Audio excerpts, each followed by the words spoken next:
Hindi na muna pinapabiyahe ang lahat ng passenger ship ng kumpanyang may-ari ng lumubog na MV Trisha Kirsten 3. 10 ang nawawala pa rin sa trahedya pero wala sa listahan ang ilang hinahanap na sakay rin daw ng lumubog na barko. At mula sa Zamboanga City, saksi live si Jonathan Andan. Jonathan? Pia, nakarating na dito sa Zamboanga City ngayong gabi yung remotely operated vehicle, ROV, pati po yung ilang technical divers na sisisid po bukas sa dagat ng Basilan kung saan po lumubog yung Roro. Sa ngayon, Pia, pareho pa rin ang numero. 316 ang na-rescue, 18 ang patay at 10 pa ang nawawala.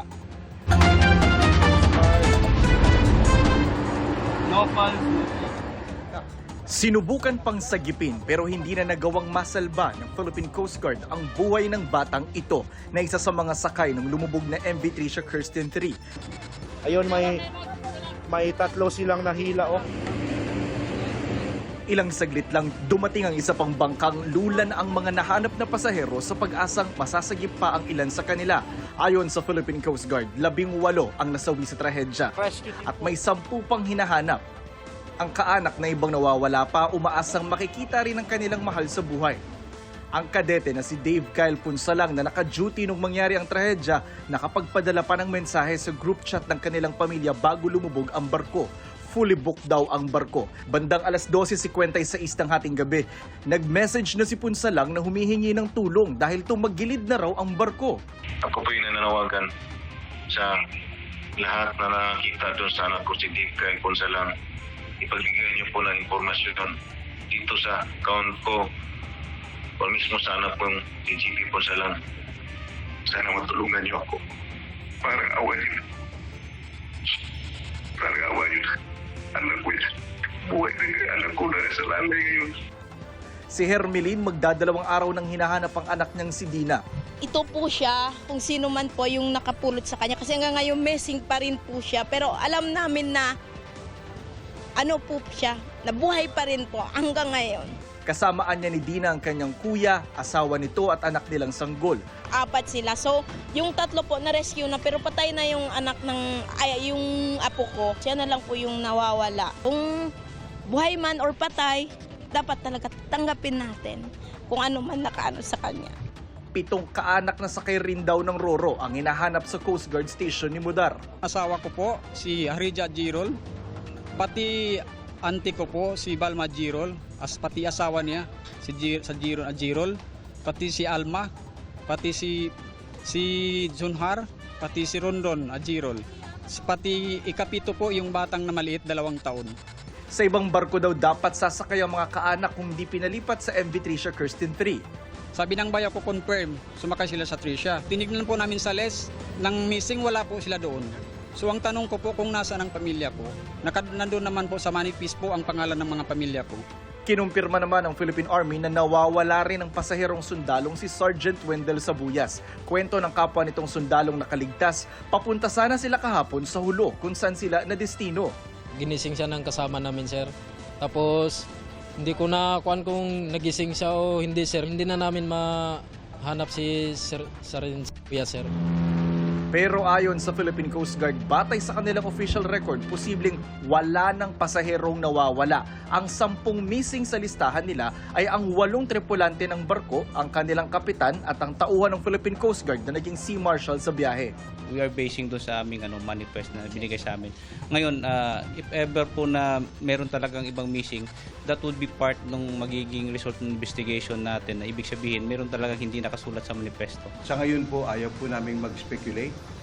We welcome any information from the public. Expectation din po ng lahat na aming mga marino, yung kapitan ng barko dapat ang pinakahuling tatalon, pinakahuling aalis. Ayon kay Transportation Secretary Giovanni Lopez, hindi mo napapayagang bumiyahe ang lahat ng 24 na passenger ships ng Allison Shipping Line, ang may-ari ng lumubog na Roro hanggat hindi sila nakakapasa sa inspeksyon ng Marina at PCG. Kung may makitang paglabag, sususpindihin o tatanggalan ng permit ang kumpanya. They are now grounded. And Marina and Philippine Coast Guard, they have 10 days to conduct a maritime safety audit and risk compliance and also inspection. Kung lalabas po sa investigasyon na meron pong pagkukulang ang gobyerno, makakaasa po kayo na yayariin, sisibakin, we will file the appropriate cases against our fellow workers. Ganon din po sa panig ng ship owner. Dagdag ni Lopez, mayroong 32 maritime incidents na ang Allison Shipping mula 2019. Noong 2023, halos 30 ang nasawi nang masunog ang barko nitong MV Lady Mary Joy 3 sa bahagi ng Balok-Balok Island sa Basilan din. So I'm asking Marina, what did we do for the last how many years? Nasaan ang mga report? Ano ba yung pagkukulang natin? Ayon sa mayor ng Zamboanga City na isang dating kapitan ng barko at asawa ng isa sa mga may-ari ng Allison Shipping Lines, ang paglubog ng MV Tricia Kirsten 3 ay posibleng dahil sa napigtas na lashing o yung bakal na tali na kumukontrol sa galaw ng karga ng roro. Siguro yung lashing materials hindi kinayanan, baka mabigat yung truck, baka overcapacity. So, hindi nila namataan yun, pumutok yung rolling materials, nung gumano ng barko, nung nag-rolling siya, sumaba yung truck, tumagilid.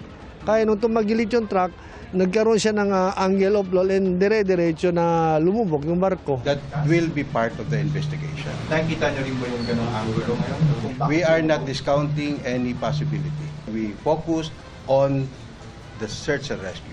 Mas mahalaga sa ngayon ang buhay ng tao. Isa rin daw sa iniimbestigahan ng Coast Guard ay ang squall o biglaang paglakas ng hangin na madalas ay may kasabay na pagbugso ng ulan. Etong area na po ito, etong sa may Bukal-Bukal at saka sa may Pilas Island, usually may squall po dito. Parang subas ko po, ito po yung biglaan na paglakas po ng hangin. We are also checking on that. Sa aerial inspection ng Philippine Coast Guard na aking sinamahan, nakita namin ang Balok-Balok Island kung saan malapit ang lumubog na roro. Pero hindi ito natanaw. Hindi po namin nakita yung mismong roro dahil totally submerged talaga, nakalubog. Wala rin po tayong nakita palutang ng debris. Ang nakita lang po namin dito ay yung tagas ng diesel mula doon sa barko. Yung barko po kasi may karga 25,000 na litro ng diesel. Sabi ng Coast Guard, naghanda na sila ng oil spill boom at oil dispersan. Pero sa ngayon, hindi naman daw dapat ikabahala ang tumagas sa dagat na manipis na langis. Oil sheen, yung napakanipis, yung parang nagpatak ka ng mantika sa tubig. Sa ngayon, wala pa po tayong dapat ikabahala. Normally, yung oil nasa surface lang. Bukod sa paglubog ng barko sa Basilan, naging sunod-sunod din ang mga insidenteng kinasangkutan ng mga sasakyang pandagat. Dahil dito, kaya ipinag-utos ng DOTR ang malalimang investigasyon. 10 araw ang ibinigay ng DOTR sa Marine at Philippine Coast Guard para magsagawa ng comprehensive safety audit at inspection. We're not just addressing the issue of Allison, this particular incident, but we're also addressing the issue of enforcement, regulation, and policy. Maglalabas kami in the next few days ng department order, circular, to make sure that incident like this will never happen again, or we minimize it in the sense na kung talagang act of God siya or whatever. Rerepasuhin din ng mismong polisiya ng pagsusuri at pagsigurong seaworthy ang mga barko. Ayon sa Marina, isa sa mga posibleng isulong na amyenda sa polisiya ang mas masusing risk assessment sa kada barko sa halip na kada kumpanya. We should be able to determine the risk level ng isang barko. High risk, low risk or moderate or low risk. Pia, nakatenga ngayon dito sa pantalan ng Zamboanga yung ilang barko ng Allison Shipping Lines. Lalo po yung biyahe po ng Basilan at Hulo kasi nga grounded yung mga passenger ships nila. Ang problema, sabi ng mga nakusap nating port police, may mga pasahero na po na hindi nakabiyahe kanina doon sa kanilang destinasyon. Tapos yung iba naman doon sa Basilan, napagastos pa kasi imbes na barko, pump boat yung sinakyan nila. Kasi nga po yung mga barko ng shipping lines na dapat sasalo doon sa mga apektadong pasahero, mabilis na fully booked. Yan muna ang latest mula dito sa Zamboanga City. Para sa GMA Integrated News, ako po si Jonathan Nandal, ang inyong saksi. Mga kapuso, maging una sa saksi.